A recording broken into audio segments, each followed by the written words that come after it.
Hey everyone, I'm going to show you a quick tutorial video in Adobe Premier Pro. Today, just one of the ways you can quickly zoom in on certain sections of your various projects and videos while you're editing. Sure lots of you know this, but sometimes these can be pretty useful.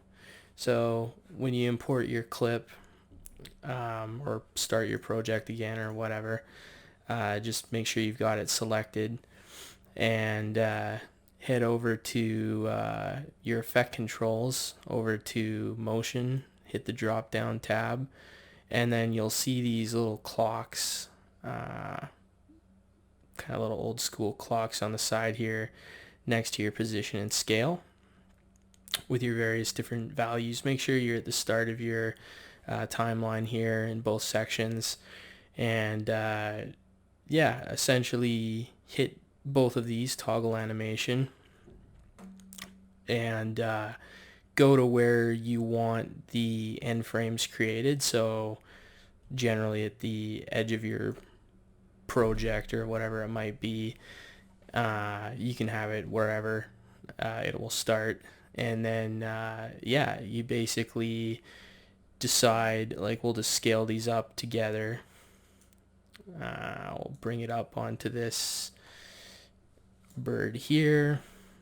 I'll just make this a bit better. My computer's not the best, so some of this might be a little laggy, but yeah, it's gonna create the frames in between to do the effect zoom, so that when I come back here onto the timeline and I play it, it's basically gonna pan and zoom in to where you want it on the project. If this is too slow for you and you want something that's a bit faster, basically head to the end of it on here, and you can bring these little paddles back to where the end of the sequence is, and those are going to dictate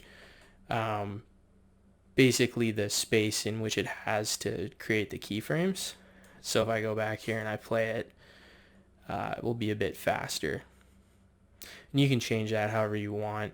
And then once it hits the markers here, it will stop for the rest of the video.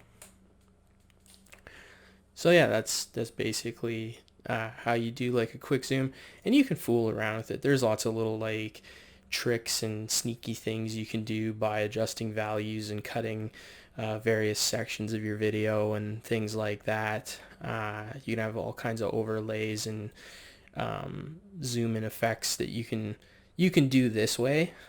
There are other ways, but this is probably like the easier, quicker way if you're just like hand doing it. So yeah, that is all for the video today. And yeah, subscribe to my channel if you like this kind of stuff. See you next time. Bye.